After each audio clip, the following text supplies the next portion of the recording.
സമാധാനം എന്ന് പറയുന്ന വാക്കിന് ഖുർആൻ പ്രയോഗിക്കുന്ന പദം സക്കീനത്ത് എന്നാണ്. എന്തെന്നാണ്? സക്കീനത്ത്.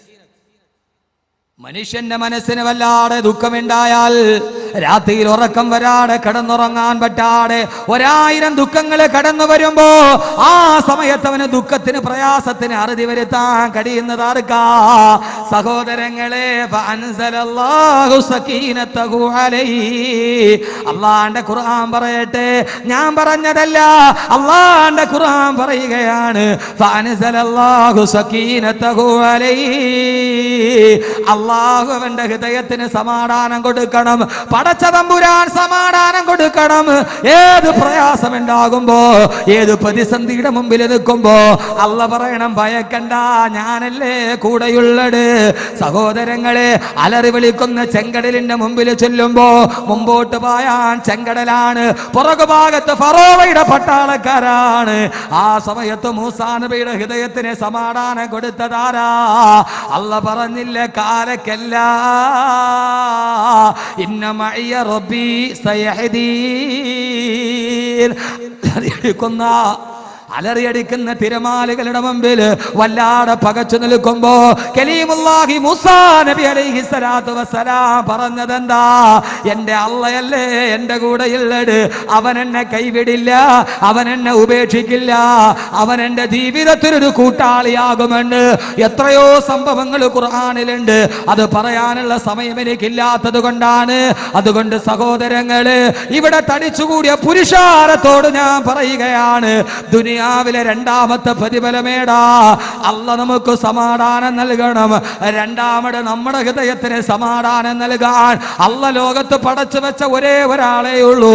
എന്റെ ശബ്ദം കേൾക്കാൻ ഇവിടെ ഒരുമിച്ച് കൂടിയ ആയിരക്കണക്കിന് സഹോദരിമാരോട്, കാതിൽ കിടന്ന സ്വർണ്ണാഭരണമൂരി പാവപ്പെട്ട പെൺകുട്ടികൾക്ക് വേണ്ടി തന്നവരോട് ആരാ സമാധാനം കൊടുക്കാൻ കഴിയുക? അല്ലാഹുവിന്റെ ഖുർആൻ തന്നെ പറയട്ടെ, വമിൻ ആയാതിഹി അൻ ഖലഖലകും മിൻ അൻഫുസികും വസുവാദാ ലിതസ്കുനൂ ഇലൈഹാ.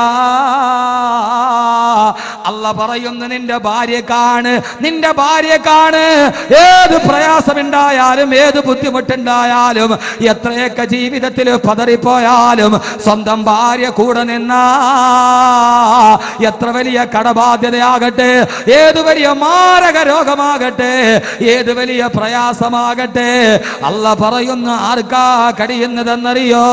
ലിതസ്കുനൂ ഇലൈഹാ. നിന്റെ ഭാര്യക്കാണ് കഴിയുക നിന്റെ ജീവിതത്തിന് സമാധാനം നൽകാൻ.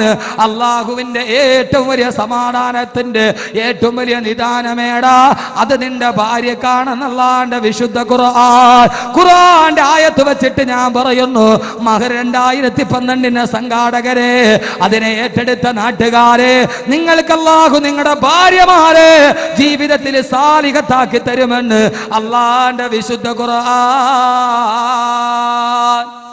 അല്ലാഹു തൗഫീഖ് നൽകട്ടെ. ഞാൻ പറയുന്നത് ജീവകാരുണ്യത്തിന്റെ ഖുർആന്റെ പ്രതിഫലമാണ്. അൻസാറുകളുടെ സ്വഭാവം, ഒന്ന്, അല്ലാഹ് ദുഃഖിപ്പിക്കൂല. രണ്ട്, ഇത് വേറെ ആരും പറഞ്ഞവരുമില്ല. 2, ഭാര്യമാരെ അല്ലാഹ് സാലിഹത്താക്കി തരും. തഖബ്ബലല്ലാഹ്, തഖബ്ബലല്ലാഹ്. അല്ലാഹു സ്വീകരിക്കട്ടെ, അല്ലാഹു സ്വീകരിക്കട്ടെ. മഹർ 2013 അടുത്ത വർഷം 2 പെൺകുട്ടികളുടെ മുഴുവൻ വിവാഹത്തിന്റെ ചെലവും 2 പെൺകുട്ടികളെ ഏറ്റെടുക്കുന്നു. തൊട്ടി സാലിഹ് ഹാജി, അബ്ദുൽ കുണിയ. തഖബ്ബലല്ലാഹ്, തഖബ്ബലല്ലാഹ്, തഖബ്ബലല്ലാഹ്. അല്ലാഹു സ്വീകരിക്കട്ടെ, അല്ലാഹു സ്വീകരിക്കട്ടെ. അവരെ അല്ലാഹു ഏറ്റെടുക്കട്ടെ. നിങ്ങൾക്കൊരൊറ്റ ദുആയേ ഉള്ളൂ എൻ്റെ മനസ്സുകൊണ്ട്, ഒരൊറ്റ ദുആ, നിങ്ങളെ അല്ലാഹ് ഏറ്റെടുക്കട്ടെ. പിന്നെ നിങ്ങൾക്ക് പേടിക്കാനൊന്നുമില്ല. അല്ലാഹു സാലിഹ് ഹാജിയെയും അബ്ദുറഹ്മാൻ സാഹിബിനെയും അല്ലാഹു സുബ്ഹാനഹു വ തആല അവരെ പൂർണ്ണമായിട്ട് അല്ലാഹു ഏറ്റെടുക്കട്ടെ. അവരുടെ മലക്കുകളുടെ കാവലിലാക്കട്ടെ. അവരുടെ കുടുംബത്തിൽ അല്ലാഹു ബറക്കത്ത് കൊടുക്കട്ടെ. പാവപ്പെട്ട 2 പെൺകുട്ടികളെ ഏറ്റെടുത്ത ആ മഹാപുരുഷന്മാർ അല്ലാഹു അതിൻ്റെ ബറക്കത്ത് കൊണ്ട് അല്ലാഹു സുബ്ഹാനഹു വ തആല അവരുടെ മക്കളെ അല്ലാഹു അവർക്ക് സാലിഹീങ്ങളാക്കി കൊടുക്കട്ടെ. ഇതാണ് അതിൻ്റെ പ്രതിഫലം. ഇൻഷാ അല്ലാഹ് ഇതിനു വേണ്ടി സഹകരിക്കുന്ന ഓരോരുത്തർക്ക് അല്ലാഹ് കൊടുക്കുന്ന പ്രതിഫലം എന്താ? ഭാര്യമാരെ സാലിഹത്താക്കും. സാലിഹത്തായ ഭാര്യയെ തരും. അള്ളാഹു അങ്ങനെ ആക്കട്ടെ. ഞാൻ പറഞ്ഞല്ല, ഖുർആൻ ചരിത്രം സഹിതം ഞാൻ പറഞ്ഞുതരാം. നിങ്ങൾ ഇരിക്കുവോ? ഖുർആന്റെ ആയത്തോതിയിട്ട് ചരിത്ര സഹിതം ഞാൻ പറഞ്ഞുതരാം. അള്ളാഹു സാലിഹത്തായ ഭാര്യയെ തരും. മൂന്നാമത്തെ പ്രതിഫലം അതിനേക്കാളും വലിയ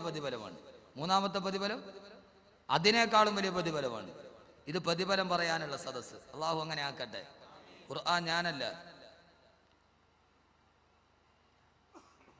യഥാർത്ഥത്തിൽ നമ്മുടെ ജീവിതത്തിൽ എന്ത് പ്രയാസം ഉണ്ടായാലും വല്ലാതെ ടെൻഷൻ അടിച്ച് വീട്ടിലോട്ട് കയറി വരുമ്പോൾ ഉപ്പ പറയും, മോനെ എന്തിനാ ടെൻഷൻ അടിക്കണേ? ഇപ്പം കടവാണ്, പ്രയാസമാണ്.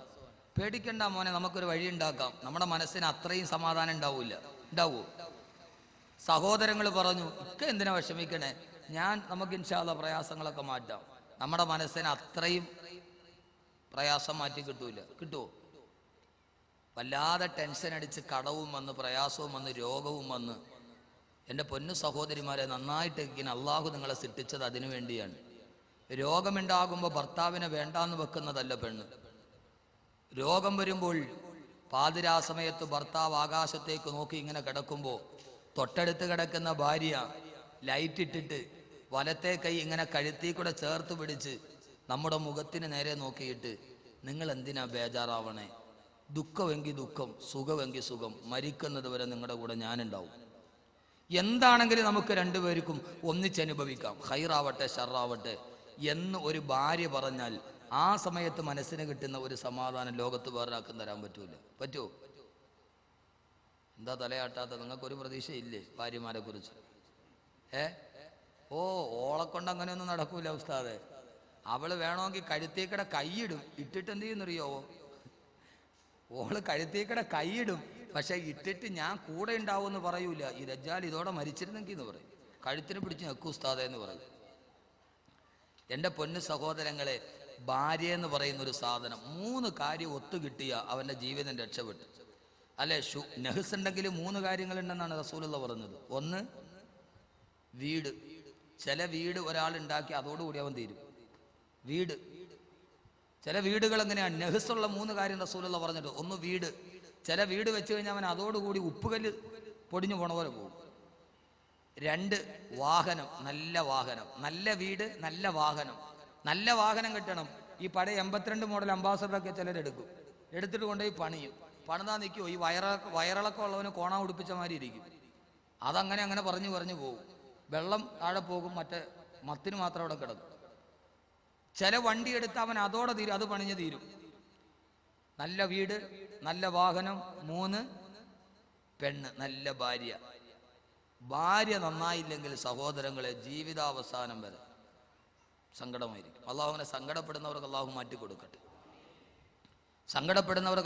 കൊടുക്കട്ടെ.